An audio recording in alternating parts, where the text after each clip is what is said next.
crianças, tudo bem? Eu sou a professora Tânia. A aula de hoje será direcionada para o quarto ano Fundamental 1 e o tema da nossa aula será Saúde e Meio Ambiente. Falaremos sobre micro-organismo, desenvolvimento sustentável, a saúde e pessoas saudáveis e o cuidado pelo meio ambiente, certo? Bom, vamos começar nossa aula. Iremos começar por micro-organismo. O que é micro-organismo? Micro-organismo é o nome dado a todos os organismos compostos por uma única célula e que não podem ser vistos a olho nu, sendo visível apenas com o auxílio de um microscópio. Logo, essa é uma classificação artificial. E sobre o nome de micro-organismo podem estar reunidos organismos pertencentes aos mais diversos grupos, como por exemplo, vírus, bactérias, fungos, unicelulares e protistas. A área que estuda esses pequenos organismos é chamada de microbiologia. Muitas vezes, o tema é associado à transmissão de doenças. No entanto, nem todos os micro-organismos são patogênicos, existindo até mesmo aqueles que são benéficos à saúde humana, como é o caso das bactérias da flora intestinal. Iremos falar agora um pouco de vírus. O que é vírus? O nome vírus vem do latim, vírus que significa peçonha ou veneno. Os vírus são estruturas microscópicas cujo comprimento varia em média de 0,05 e 0,9 micrômetros.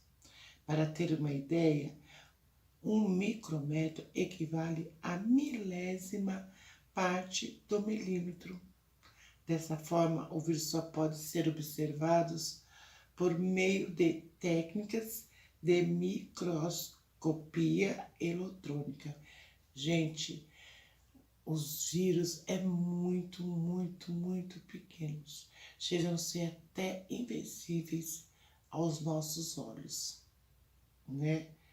Inclusive, o vírus do Covid-19, nós não podemos ver só através de microscópios. Só que nós podemos evitá-lo, mas na frente iremos saber.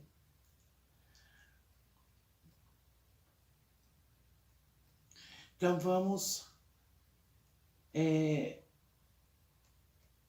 continuar nossa leitura, que está muito interessante, e vamos falar mais um pouquinho sobre o vírus. Os vírus são responsáveis por inúmeras doenças, genericamente chamadas de viroses, que acometem tanto os vegetais quanto animais. Algumas viroses que atacam homens são a gripe, a cachumba e a AIDS. Para diversas doenças virais já foram desenvolvidas vacinas que previnem o contágio e a consequência da propagação do vírus. Graças a Deus, os cientistas descobriram as vacinas para diversas doenças já, né? Inclusive, eles estão trabalhando arduamente para descobrir a vacina contra o Covid-19, né? Para acabar com o Covid-19. E logo, essa vacina vai ser descoberta. Eu acredito. Vamos continuar? Porém, os vírus também podem ser úteis ao homem. São muitos utilizados em estudos de genética e biologia molecular, pois fornecem um modelo simples e de rápida reprodução, que permite estudo acerca da replicação e da transcrição do material genético, além de serem empregados como vetores para produzir organismos geneticamente modificados. Além dos vírus serem perigosos, né, maléficos à saúde, eles também podem ser benéficos, né, porque através deles é que os cientistas descobrem o antídoto para várias doenças. Vamos falar também um pouquinho sobre bactérias.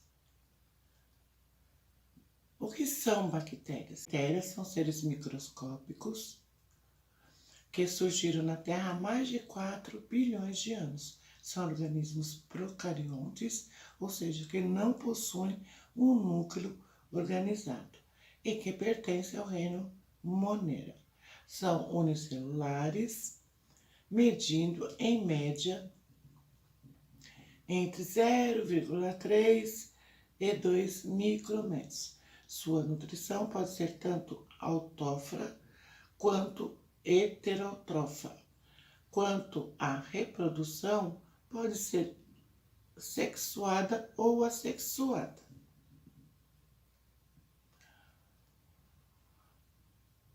Diversas doenças são provocadas pelas bactérias, como a cólera, a sífilis e a tuberculose. Para muitos desses males, existem antibióticos específicos que inibem o crescimento das bactérias. Porém, as bactérias também possuem grande importância ecológica e diversas utilidades para o homem. Elas atuam na decomposição da matéria orgânica, participam do ciclo do nitrogênio, são empregadas na fabricação de remédios e cosméticos, entre outros exemplos. Vamos falar também sobre um pouquinho dos fungos. O que são fungos?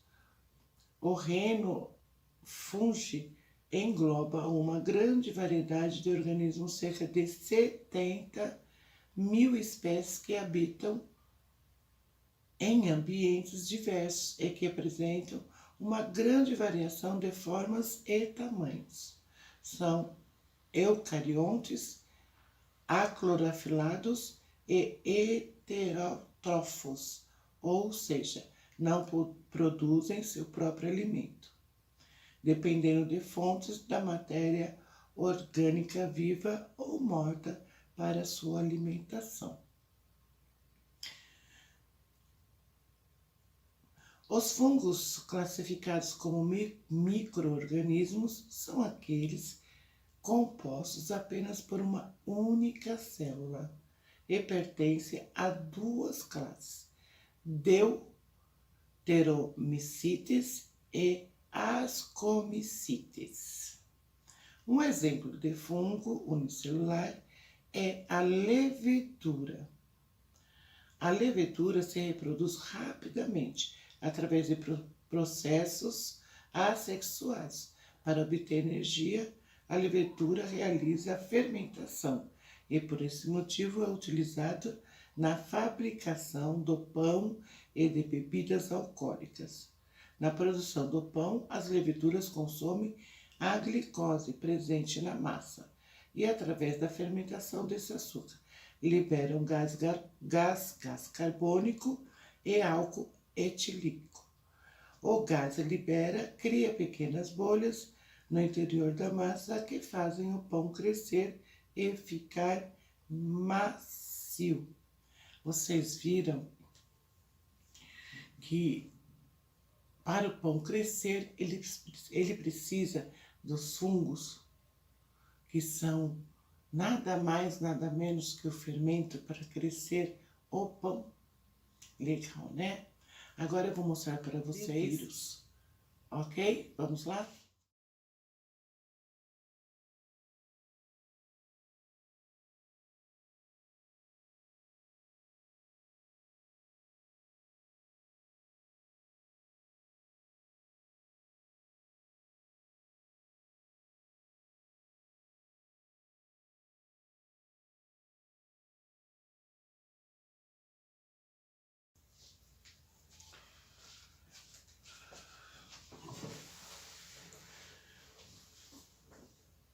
Bom, já falamos sobre vírus e bactérias. Agora abordaremos o tema saúde. O que é saúde? Saúde não é somente uma palavra que caracteriza a ausência de doenças, uma vez que esse conceito envolve aspectos mais amplos como bem-estar físico, mental e social.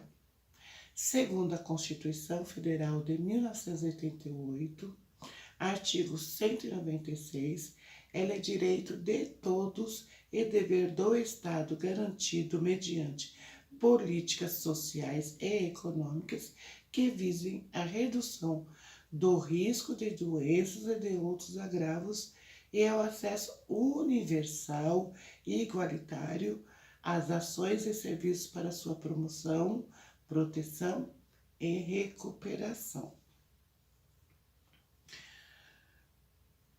Diante desse aspecto, fica claro que a promoção da saúde depende de comportamentos individuais e também de aspectos de dimensão coletiva, sendo este último caso uma questão intimamente relacionada às políticas públicas. Nesse contexto, proporcionar às pessoas condições dignas de vida é um fator determinante na prevenção contra a ausência de saúde, o que não significa que devemos esperar somente de intervenções externas para que, de fato, conquistemos boa saúde. A seguir, iremos ver alguns exemplos do que é boa saúde. Nós devemos nos alimentar bem, devemos nos higienizar bem, lavar sempre as mãos após ir ao banheiro, após brincar, antes de se alimentar. Isto é um dos fatores que nos ajudam a prevenir doenças. E tem que ser um hábito. Isso é muito importante. Lavar as mãos sempre, antes das refeições. Agora iremos ver alguns exemplos, que eu irei passar umas imagens para vocês, ok? Vamos lá?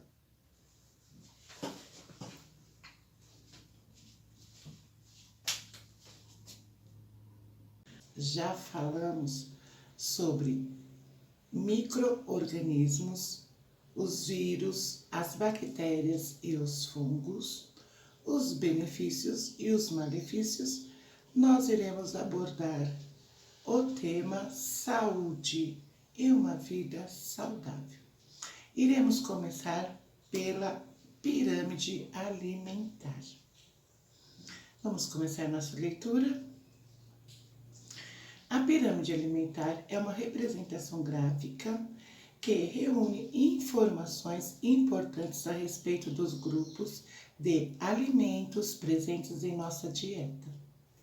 Seu principal objetivo é garantir o bem-estar nutricional da população, informando-a principalmente sobre as porções recomendadas de cada tipo de alimento. Pirâmide alimentar brasileira. Existem vários tipos de pirâmides alimentares pelo mundo. Elas normalmente apresentavam variações, pois cada região possui uma especificidade da dieta. No Brasil, por exemplo, A primeira pirâmide foi desenvolvida em 1999. Entretanto, após esse período, ela recebeu reestruturação para se adequar melhor à realidade do nosso país. Nesse texto, consideremos a pirâmide proposta por Philip em 2013 em seu trabalho Redesenho da Pirâmide Alimentar Brasileira para Alimentação Saudável. Ela é baseada em uma dieta de 2.000 calorias e agrupa os alimentos em 8 grupos básicos. Esses 8 grupos estão dispostos em 4 níveis distintos, sendo eles: primeiro nível, base da pirâmide, a base da pirâmide, grupo dos cereais, tubérculos, raízes. Segundo nível, grupo das hortaliças e grupo das frutas. Terceiro nível, grupo do leite e produção lácteos, grupo das carnes e ovos, grupo dos leguminosas e oleaginosas. Quarto nível, topo da pirâmide, grupo dos óleos e gorduras, grupos dos açúcares e doces.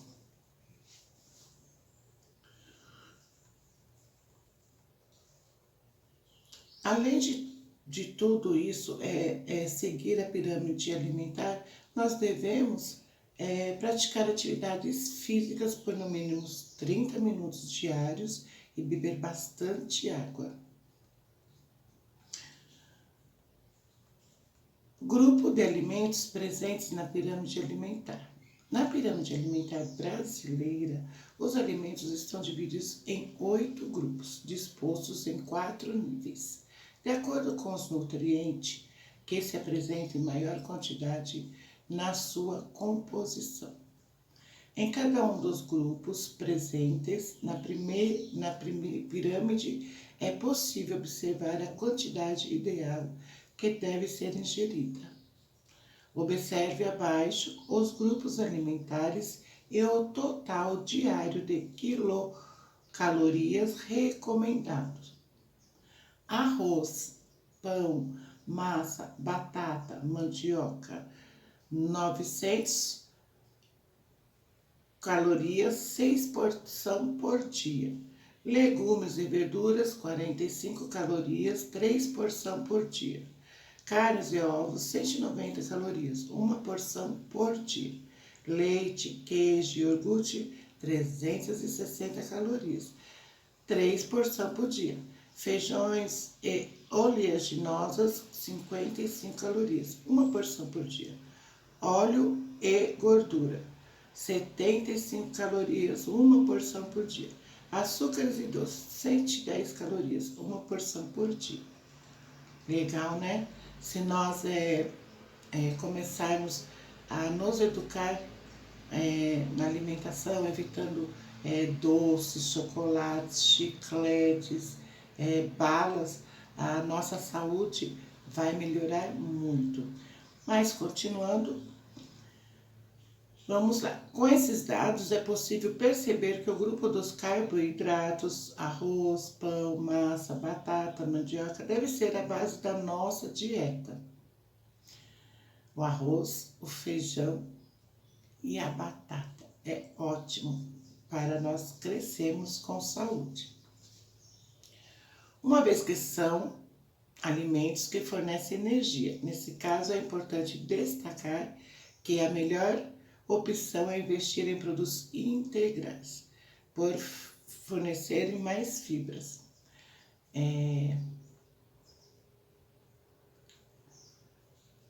Agora, no segundo nível da pirâmide, encontramos 2 grupos, o grupo dos legumes e verduras e os grupos das frutas. Esses alimentos são ricos em vitaminas, minerais, além de fibras. São chamados de reguladores.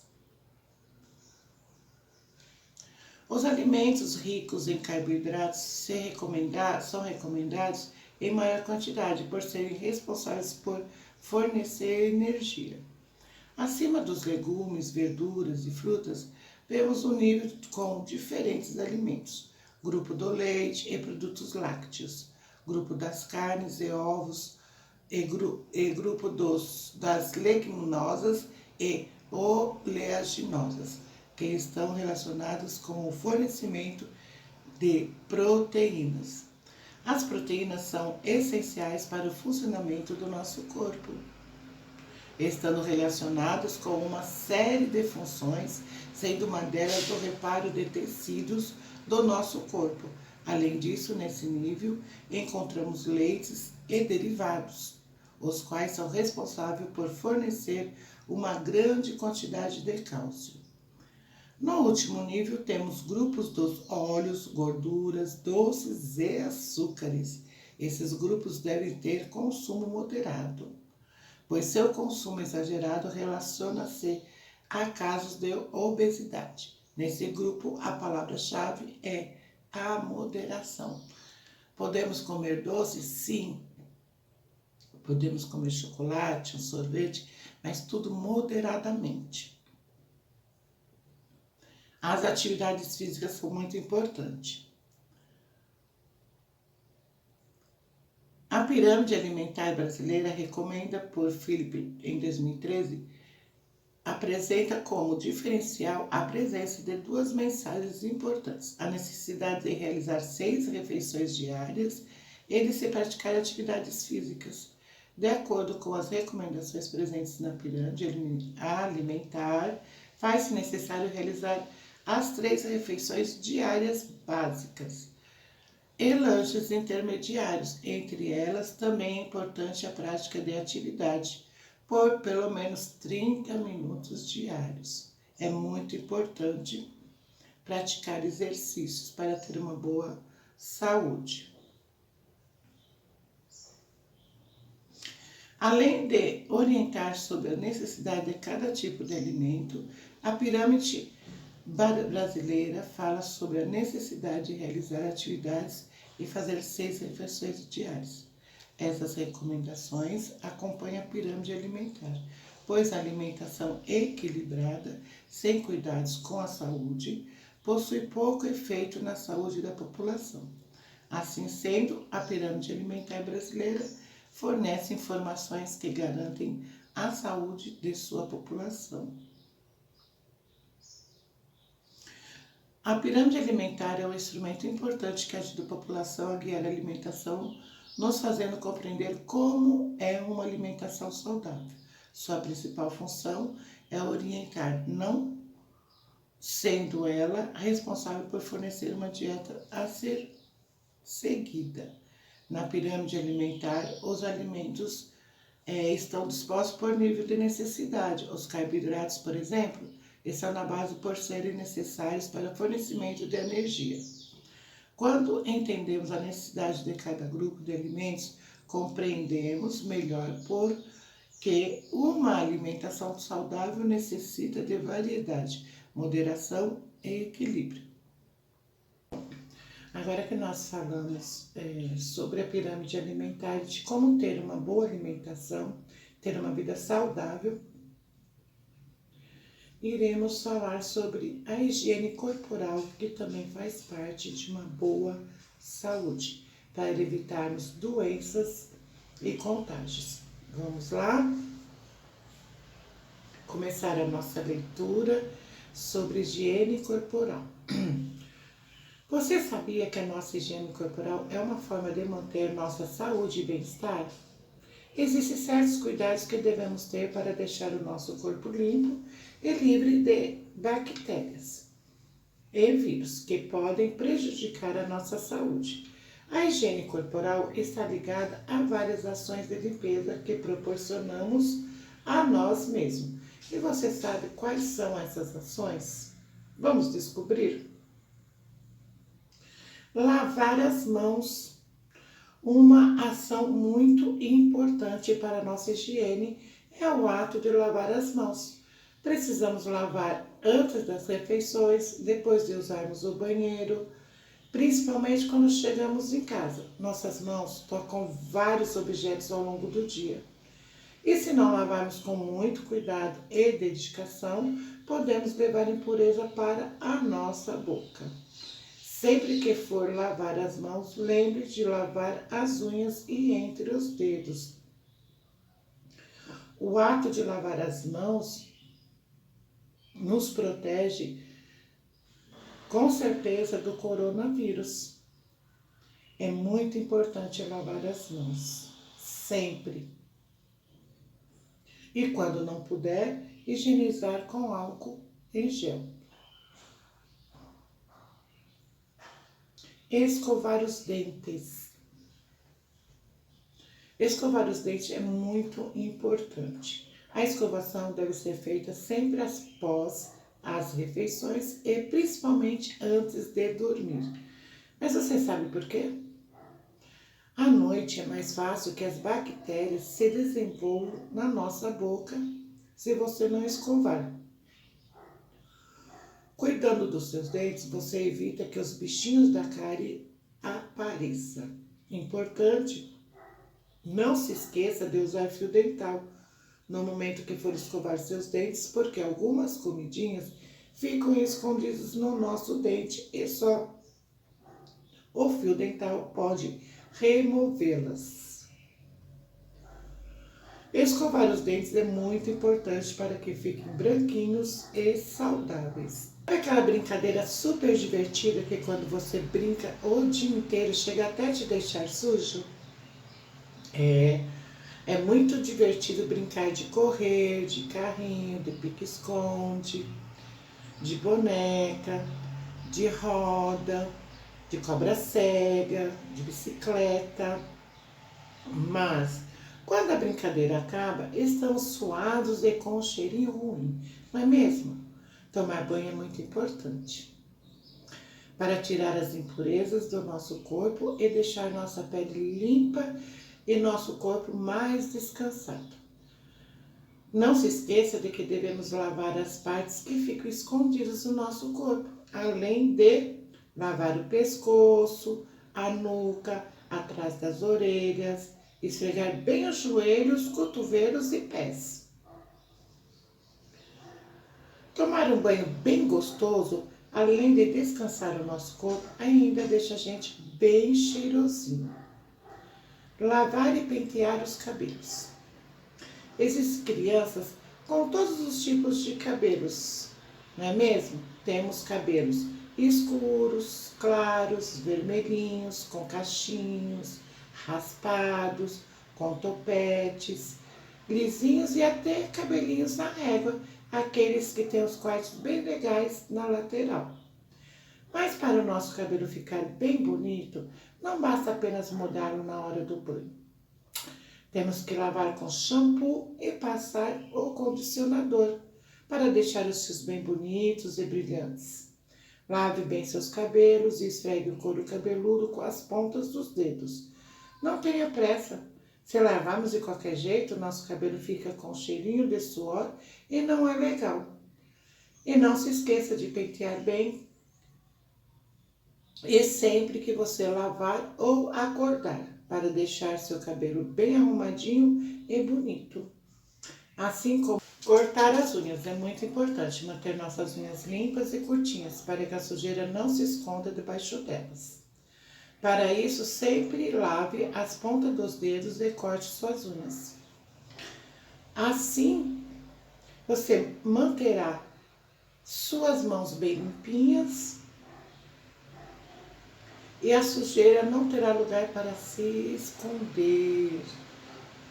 Alguns bichinhos podem ficar bem escondidinhos debaixo das unhas e nos transmitir doenças. Por isso é sempre importante cortá-las e lavá-las bem.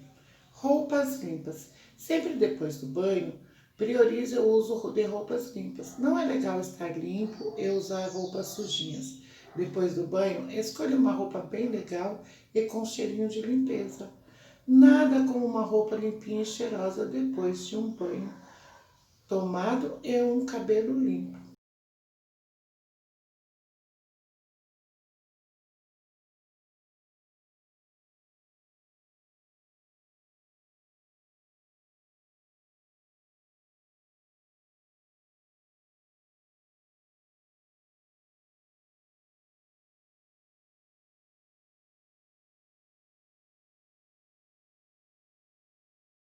Agora que nós aprendemos um pouco sobre saúde e vida saudável, nós iremos abordar o tema meio ambiente e desenvolvimento sustentável. Como cuidar do meio ambiente? Cuidar do meio ambiente significa conservá-lo por meio do desenvolvimento sustentável, que utiliza recursos naturais sem prejudicar a nossa ou as futuras gerações. Meio ambiente, segundo o dicionário Mini Aurélio, significa o conjunto de condições e influências naturais que cercam um serviço ou uma comunidade e que agem sobre ele.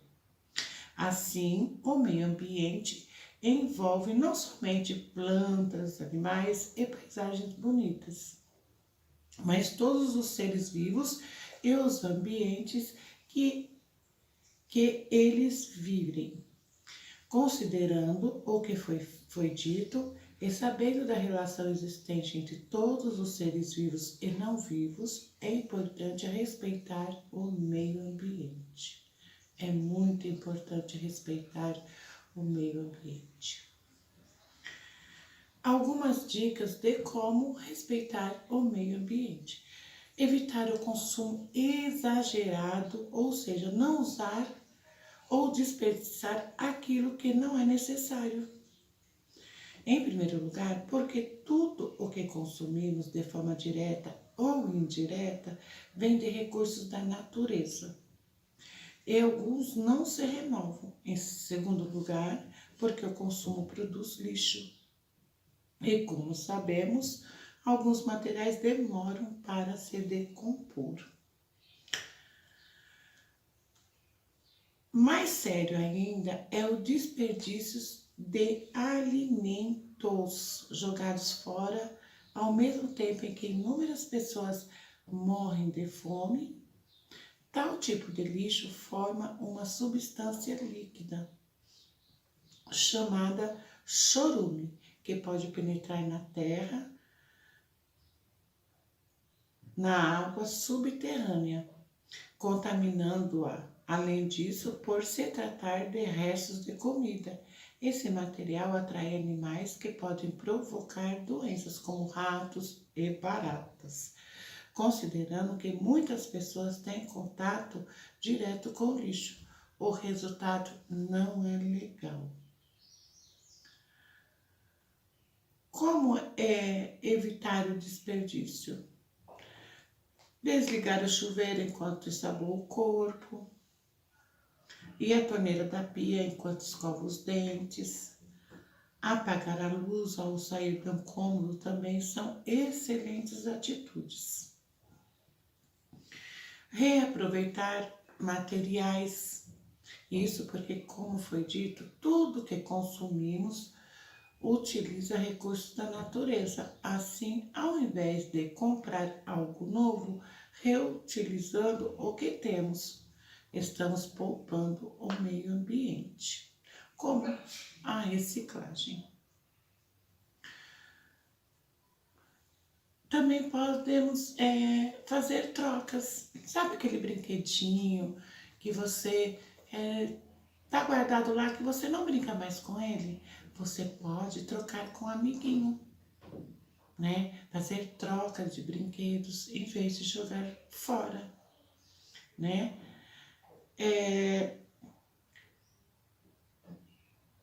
Quanto ao papel de desenho, não seria bacana utilizar os dois lados? Muitas vezes nós só utilizamos um lado do papel e o outro jogamos fora.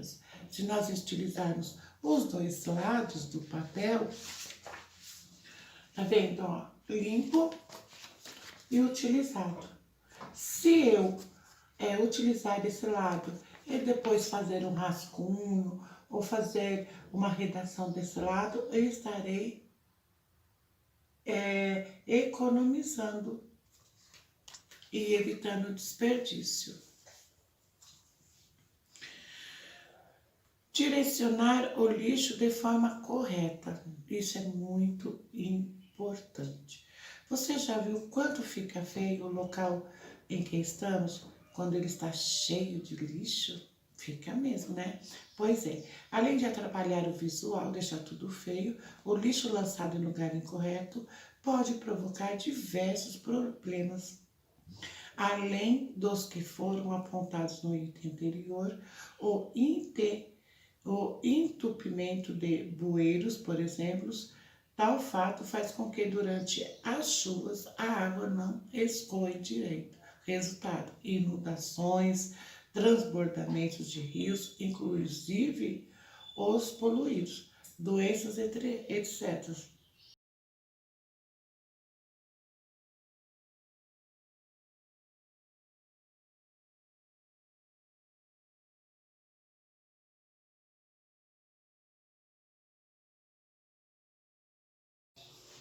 Agora vamos saber qual é a importância da reciclagem para o meio ambiente, a saúde do nosso planeta. Devido à grande quantidade de lixo gerada todos os dias no mundo, a reciclagem vem se tornando uma atitude indispensável para a manutenção da saúde das pessoas e também do planeta. De acordo com dados de um estudo realizado pela Associação Empresarial para Reciclagem, CMPRE, o Brasil produz mais de 240 mil toneladas de lixo por dia, dos quais 45% é reciclável. No entanto, o país recicla apenas 2% do lixo urbano produzido. A importância da reciclagem também está ligada ao desenvolvimento sustentável, que engloba não só o meio ambiente, mas também aspectos sociais e econômicos. Isso porque quando descartamos os produtos de formas adequada, agregamos valor ao processo e ao material, já que melhoramos os índices de reaproveitamento, barateamos o custo de produção e estimulamos o crescimento da reciclagem. Entenda mais sobre reciclagem. O reaproveitamento ou reutilização de resíduos consiste em transformar um determinado material já beneficiado em outro. Economicamente, a reciclagem motiva o aumento de riquezas, uma vez que as empresas usam desse processo para redução de custos no processo produtivo, à medida que contribuem para a preservação do meio ambiente com a fabricação de produtos reciclados, há a preservação da natureza, redução da poluição e contaminação do solo, além da economia de energia. Vantagens da reciclagem. As maiores vantagens da reciclagem são minimização da utilização de fontes naturais, muitas vezes não renováveis, e a minimização da quantidade de resíduos que necessita de tratamento final, como aterramento ou incineração, contribuindo para a preservação do meio ambiente.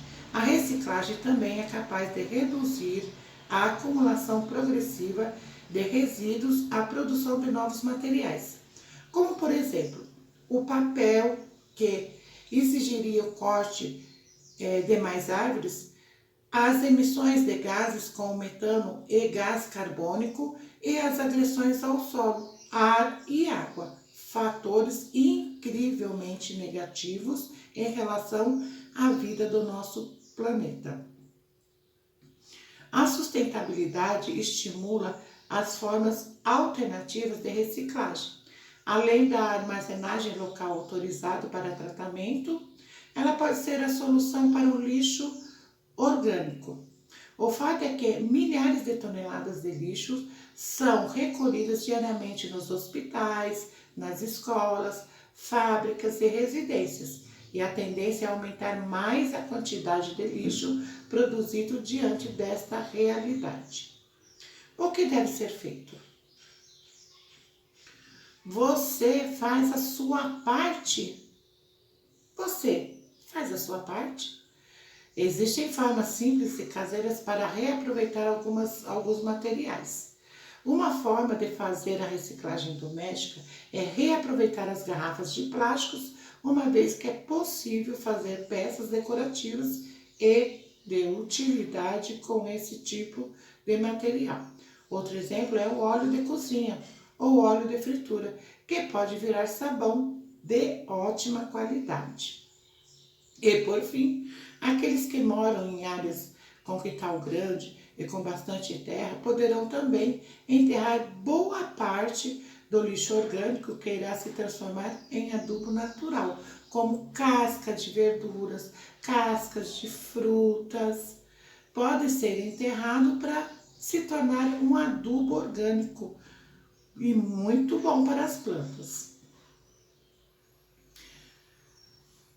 Esses tipos de hábitos proporcionam a oportunidade de criar passatempo saudável e a consciência de preservação da natureza.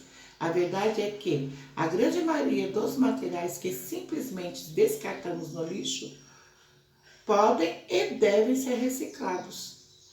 No caso, as empresas ou instituições geradoras de resíduos, o trabalho deve acontecer desde a produção, separação, armazenamento e coleta por empresas especializadas desses resíduos, observando as atribuições legais e de responsabilidade compartilhada do resíduo gerado. A reciclagem é peça fundamental na preservação e na melhoria de nosso planeta. Agora nós iremos ver alguns materiais que demoram para se decompor no meio da natureza. A seguir mostrarei para vocês algumas imagens e o tempo de duração, o tempo que eles demoram para se decompor na natureza.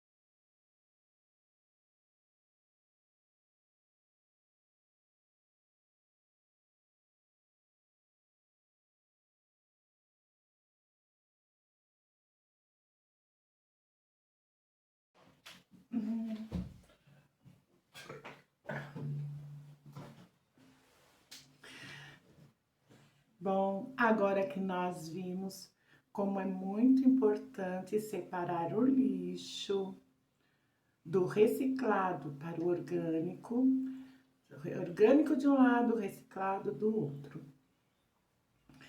Vimos também como é muito bacana fazer artesanatos, né, com diversos reciclados, vasos, enfeites de mesa, brinquedos e até mesmo jogos. É somente usar a criatividade. Além de esses que foram mostrados, tem muitas variedades de como fazer o artesanato com reciclados. Agora nós iremos falar sobre o que é poluição e o mal que ela causa a nós e ao meio ambiente principalmente. A poluição é um termo utilizado de maneira geral para referir-se a modificações prejudiciais que ocorrem no meio ambiente. Essas modificações ocorrem devido à introdução de substâncias ou energia no meio ambiente, que causam prejuízos ao ecossistema e também à saúde humana. Na literatura, autores definem a poluição de diversas maneiras, apresentando divergências, por exemplo, sobre o agente causador da poluição.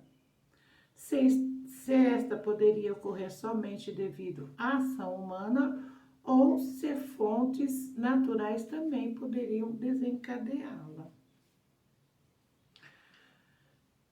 A poluição ameaça a fauna e a flora de uma região, podendo provocar até mesmo extinção de espécies. Apresentaremos a seguir uma dessas definições. A qual apresentada na Lei número 6.938 de 31 de agosto de 1981, que dispõe sobre a Política Nacional do Meio Ambiente.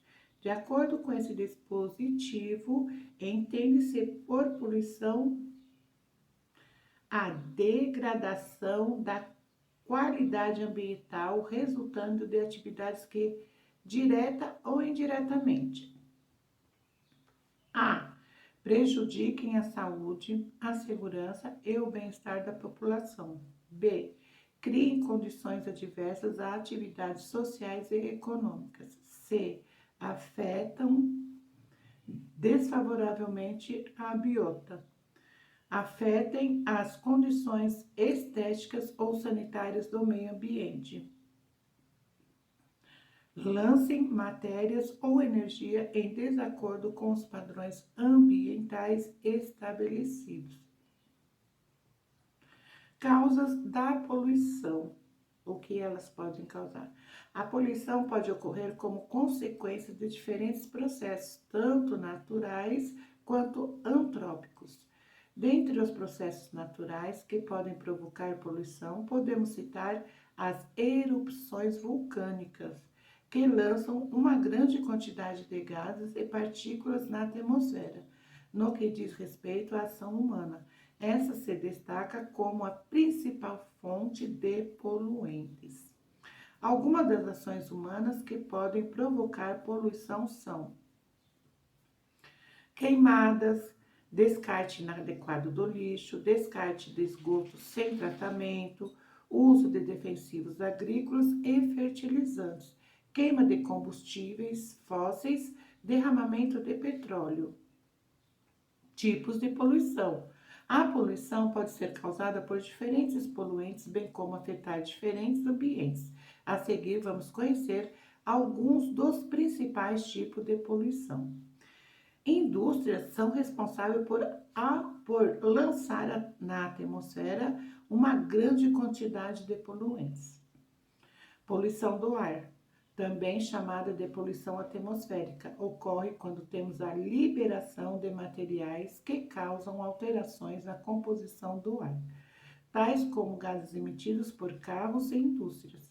A poluição atmosférica está relacionada com diversos problemas de saúde, como asma, pneumonia, rinite, câncer de pulmão e acidente vascular cerebral.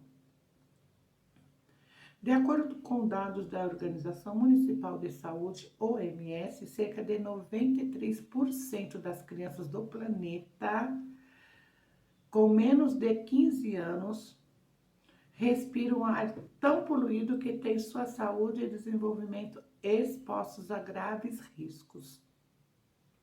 Poluição da água. A água pode ser poluída de diversas formas, como, por exemplo, por meio do despejo de resíduos domésticos e industriais no ambiente aquático.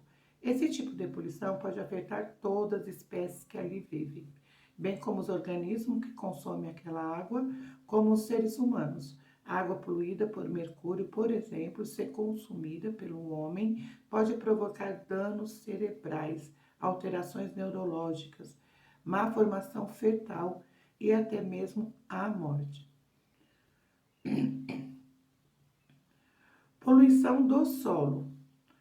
Pode ocorrer, por exemplo, devido ao acúmulo de lixo no ambiente, às atividades agrícolas e os despejos de esgoto diretamente no solo. A poluição do solo pode ser responsável, por exemplo, por afetar a composição natural do solo, dificultando o crescimento de espécies vegetais.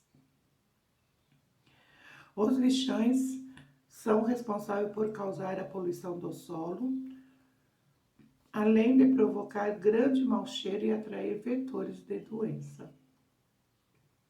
Poluição visual é causada pela colocação excessiva de cartazes, banners, placas, faixas, outdoors, letreiros luminosos no ambiente urbano. Apesar de não causar problema de saúde facilmente perceptíveis na população, esse tipo de poluição pode ser prejudicial por provocar cansaço visual e ser uma distração para pedestres e motoristas ao trafegarem pelas ruas e avenidas, sendo responsáveis, portanto, pelo aumento do número de acidentes de trânsito. Poluição sonora é causada pelo excesso de ruídos no ambiente. Esse tipo de poluição afeta negativamente a vida de um indivíduo, podendo provocar, por exemplo, irritabilidade, dificuldade de concentração, dores de cabeça, distúrbios do sono e até mesmo prejuízos à audição. Como podemos fazer para diminuir a poluição? Vamos ver? A poluição ambiental é um problema grave que coloca a saúde de várias pessoas em risco, todos os dias. Para minimizá-la, é fundamental uma ação conjunta entre a população e governantes. Os governos devem assegurar que as leis ambientais sejam aplicadas, garantindo a fiscalização e cumprindo desses dispositivos. A população deve fazer também sua parte, respeitando a legislação e adotando atitudes diárias que minimizem seus impactos negativos no meio. Podemos reduzir a poluição ambiental, por exemplo, adotando os seguintes hábitos. Reciclar é fundamental para reduzir a quantidade do lixo produzida e, consequentemente, a poluição. Separar o lixo orgânico do reciclável. Evitar o consumismo. Descartar lixo apenas nas lixeiras, nunca jogando no chão, nos parques e areia das praias, por exemplo. Não jogar lixo em terrenos abandonados, mesmo que o local esteja cheio de produtos descartados. Não seja você mais um a jogar lixo nesse terreno baldio. Vamos evitar. Procurar os postos de coleta para descarte de pilhas e bateria. Diminuir o uso de carros. Não realizar queimadas. Evitar o consumo de plásticos e produtos descartáveis. A Terra está pedindo socorro. A Terra precisa de ajuda. A natureza está pedindo socorro. Nós precisamos nos unir para fazer que o nosso meio ambiente seja curado para o hoje e para o futuro. Não devemos só pensar no hoje, devemos pensar no futuro. Agora, eu vou ler para vocês uma história que vocês vão amar.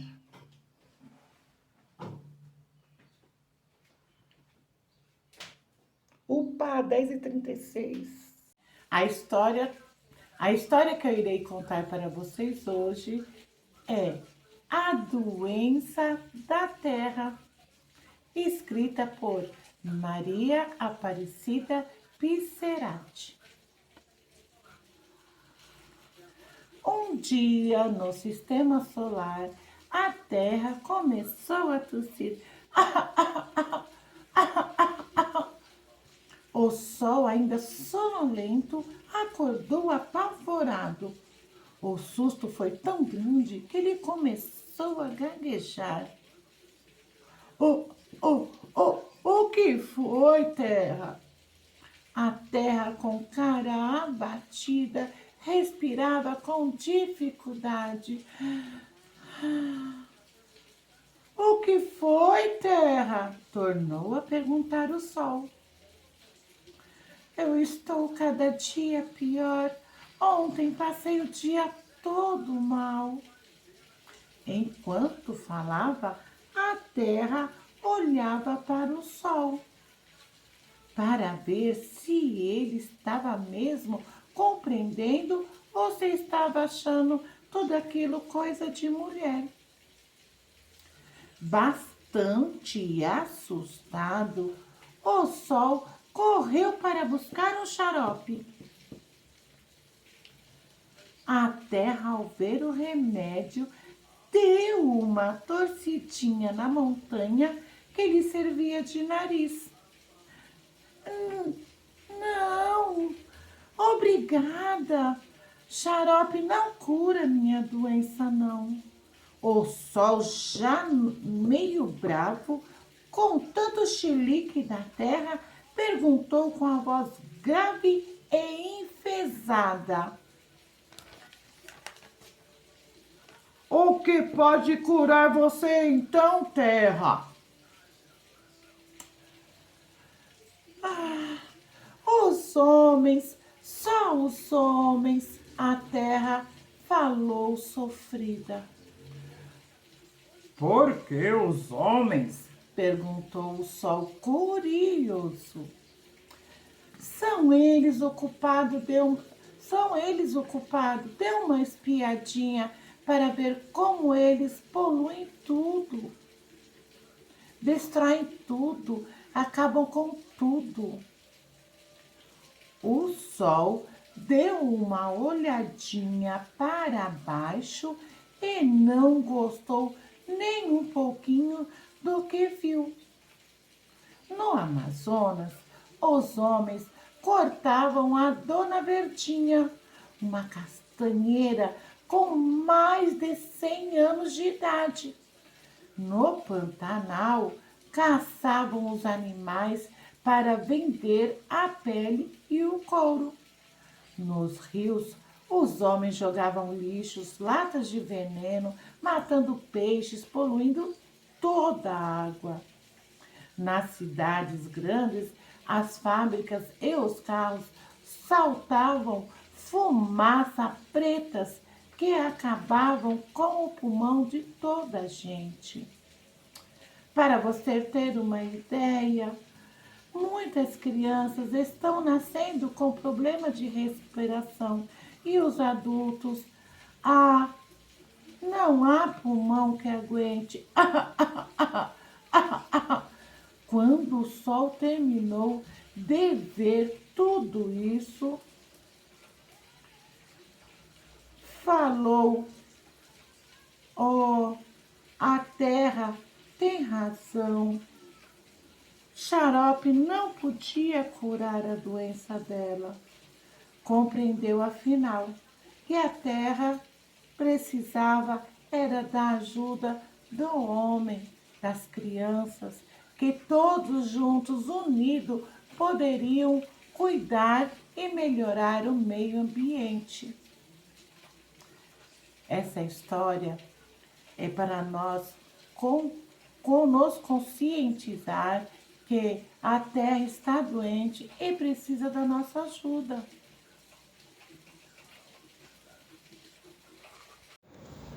Poema do Meio Ambiente, escrito por Maria Lu T.S. Nishimura. No meio ambiente, eu vivo e você vive também. Se não cuidarmos dele, seremos prejudicados também. Não faça queimadas, não corte as árvores, protejam os animais. Destruir a natureza não se faz. Se você jogar lixo no chão, também provoca destruição, pois o lixo irá parar no rio e com a chuva vira inundação. As indústrias também causam poluição, dejetando dejetos pelo ar, na água e também pelo chão. Isso teria que acabar.